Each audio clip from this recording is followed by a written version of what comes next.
Blair Best. It's Friday here on The Story, and tonight we're looking into a new report about the DMV that shows that non-U.S. citizens have mistakenly been registered to vote here in Oregon for more than a decade. Now, this is despite previous assurances that this mistake has been isolated to just the past few years. Plus, we're taking you to Clark County for a story of inspiration. A deputy badly injured by a falling tree during a snowstorm tells us how his colleagues saved his life and how his personal motto has helped him persevere.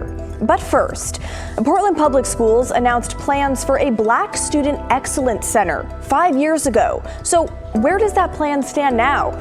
Apparently, that's a great question, one that's even stumping the school board chair. It's our big story tonight.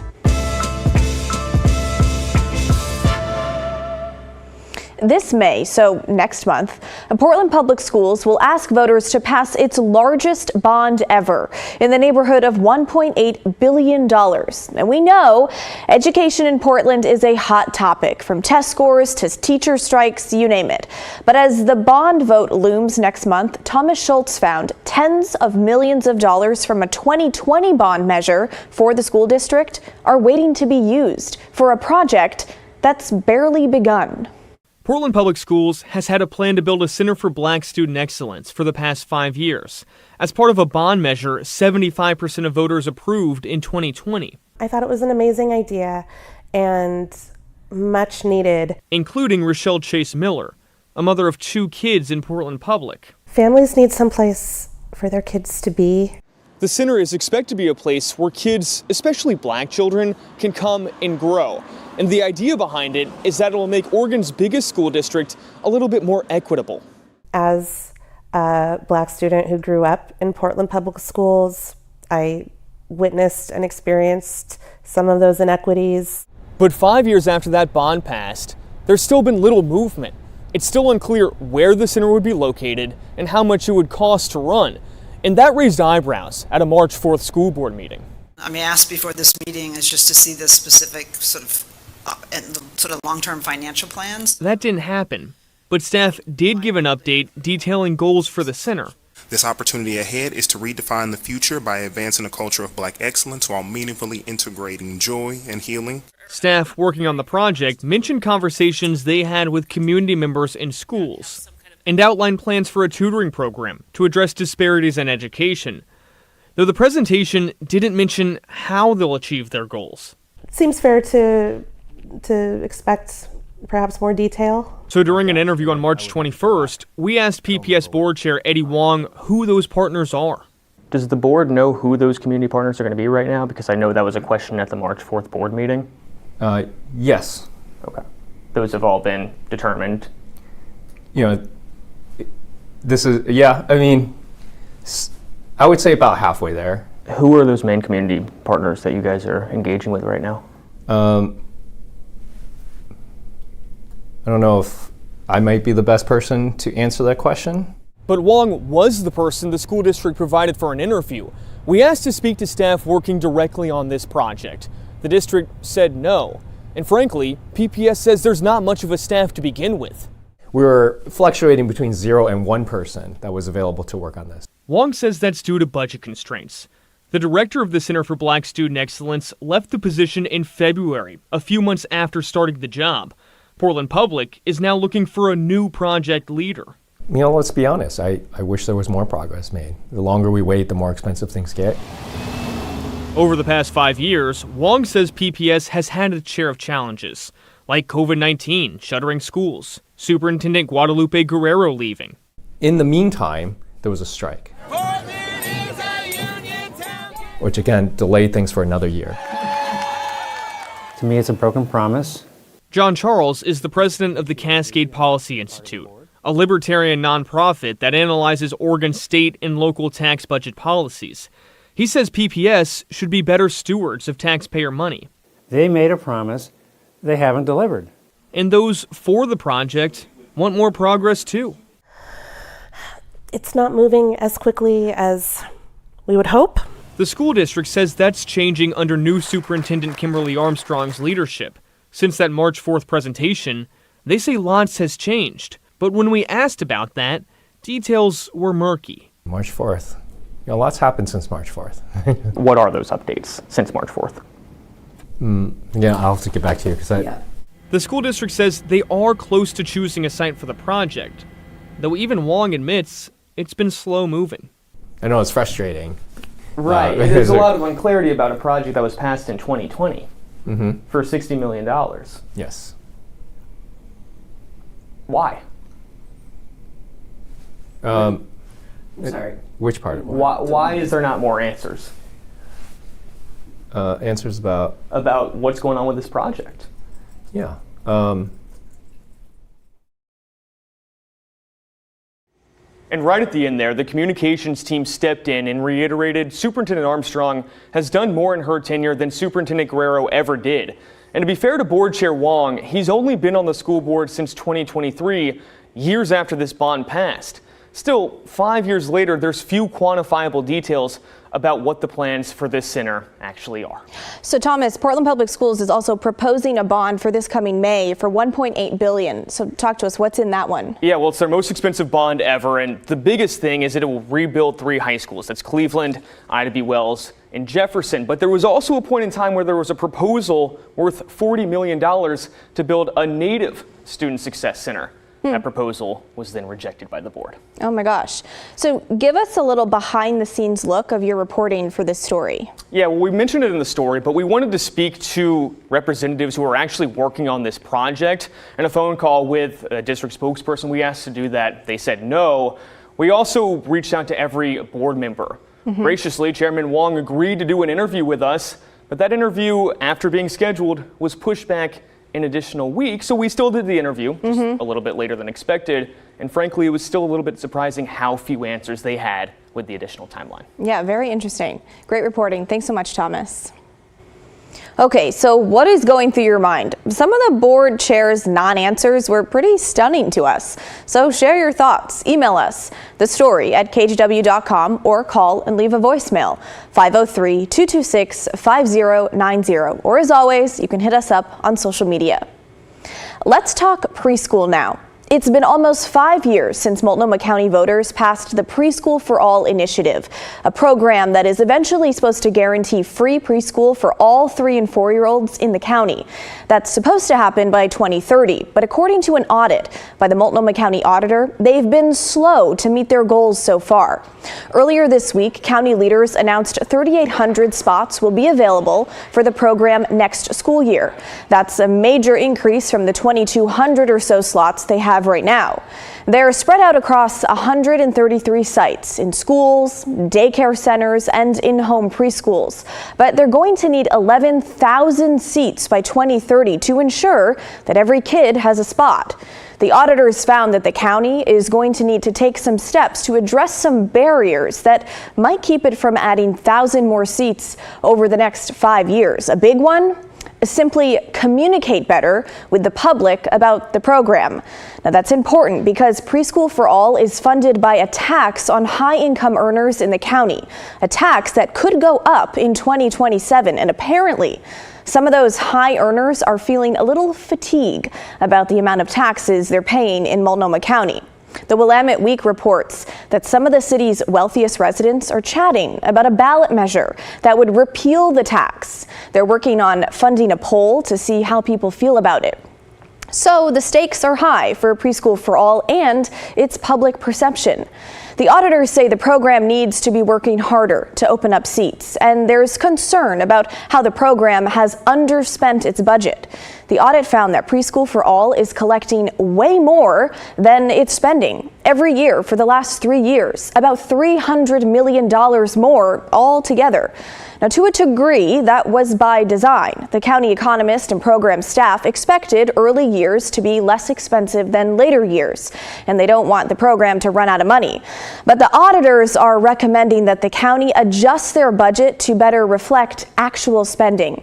Another concern brought up in the audit is that there are a lot of preschools in the county that are not participating in this program, either because they haven't applied or because they haven't qualified.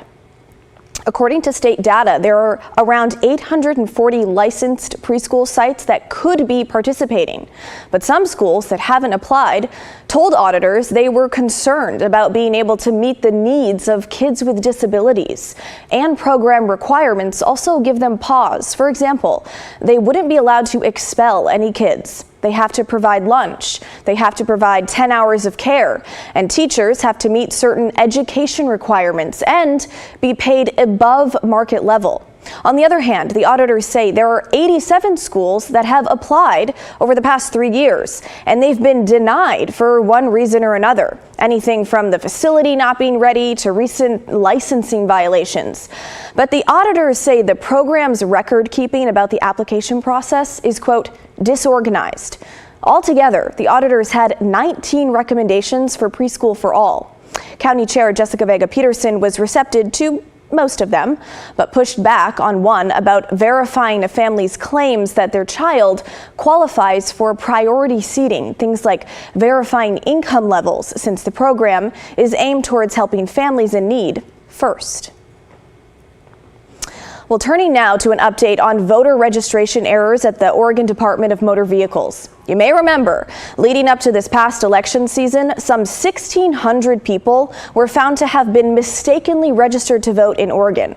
Now, it was blamed on a technical error in the state's motor voter program, which automatically registers someone to vote when they apply for a license at the DMV.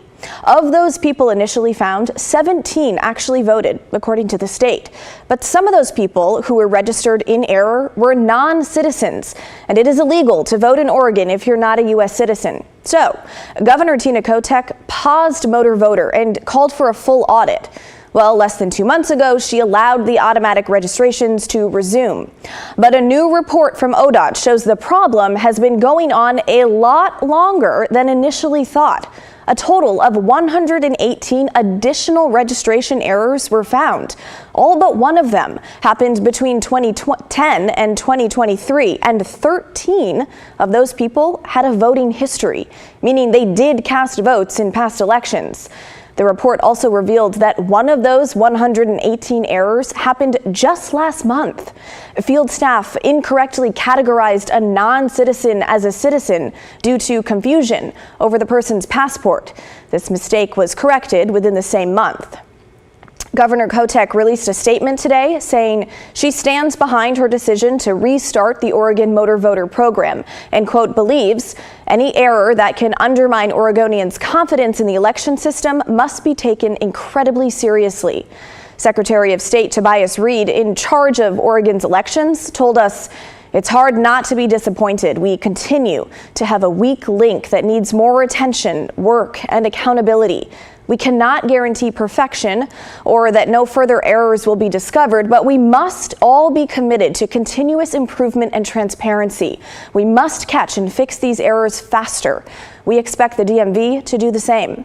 Now, it is worth noting that this likely is not the last time you will hear of this issue. The State Association of County Clerks, so the people responsible for updating voter rolls, sent us a statement that read in part, "We have been informed that additional clerical errors will likely be discovered as work continues to improve the system.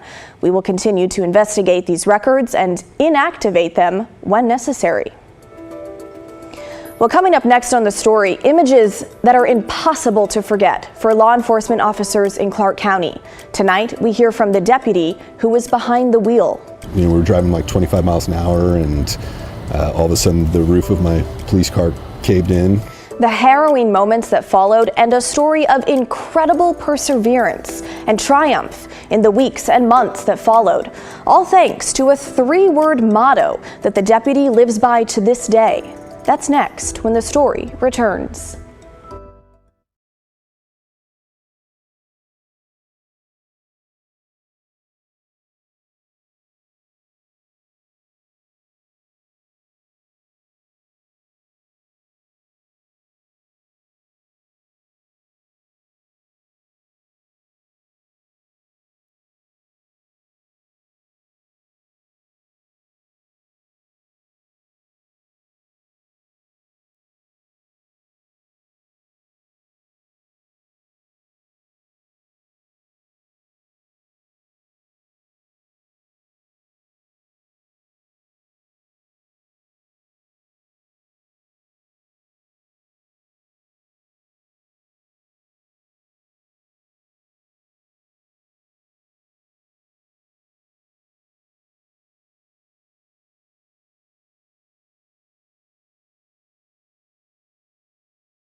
In early 2023, a massive snowstorm slammed our region. It's hard to forget some of this footage. Cars all over the roads, some abandoned because they simply weren't going anywhere in the slick conditions.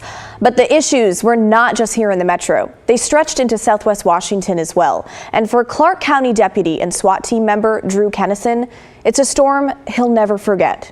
2 years later, Devin Haskins hears from Kennison on his refusal to quit and the motto that he embodied during his toughest test. As the Clark County SWAT team spends a day in training, stand by for crisis entry. 3 words define this story. Rescue, rescue, rescue. 3 words that almost happened. He almost died. 3 words Clark County Deputy Drew Kennison lives by. Kennisons don't quit. February 22nd, 2023, a day this Clark County SWAT team will never forget. Probably one of the scariest, worst days of my life. The region had just been slammed with nearly a foot of snow, the most in decades. Kennison and his team were driving back from a canceled SWAT training in Skamania County because the snow was too deep to train in.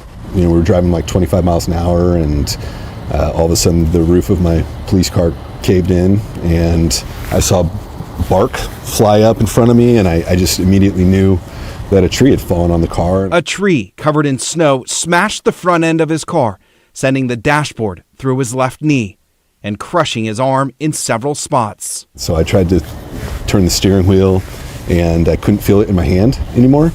And so I looked at the steering wheel, and I didn't see my hand on it. He knew he was more than an hour from an ambulance getting him to the hospital and thought he was going to die. I should have done more with my life. I should have been a better father. I could have done this. I could have done that.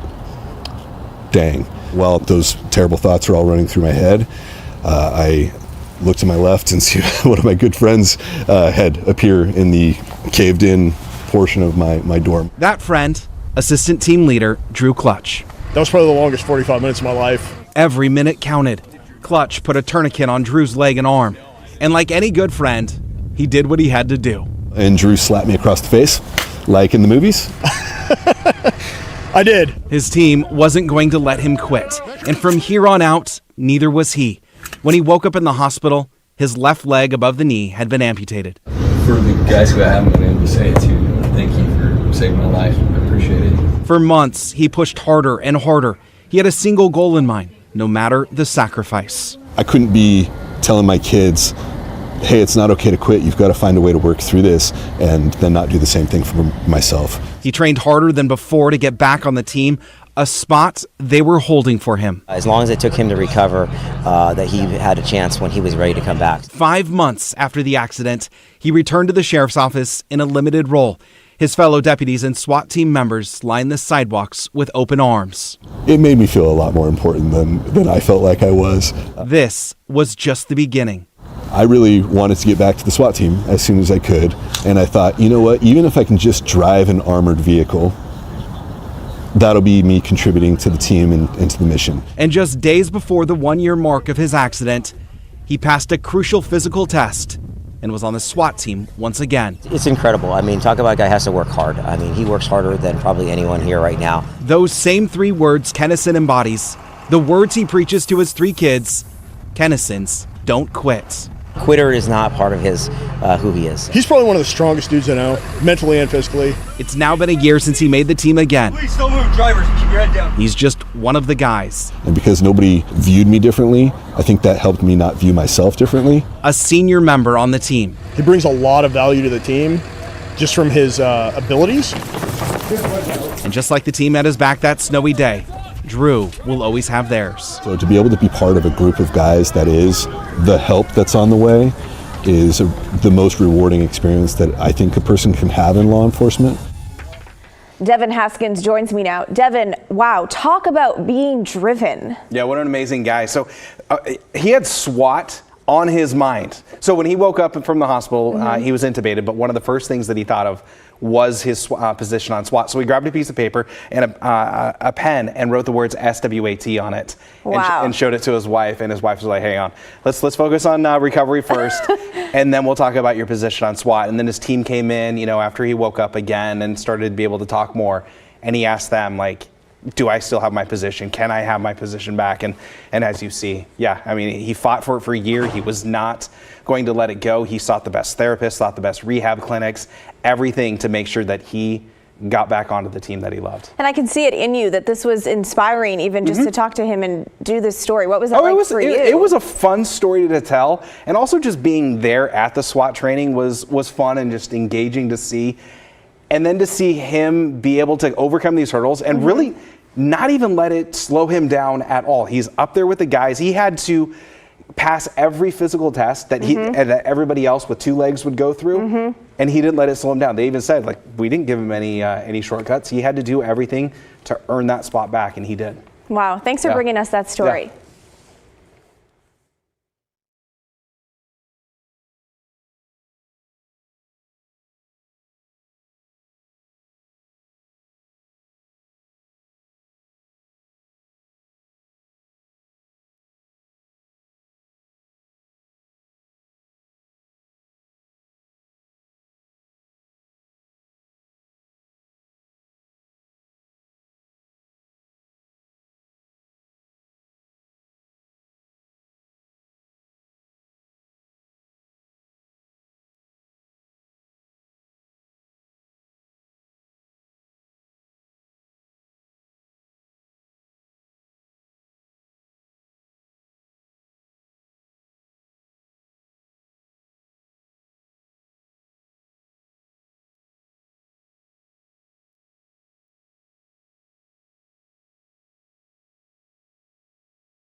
The Pacific Northwest is well known for a number of things, and the coffee scene is certainly one of them.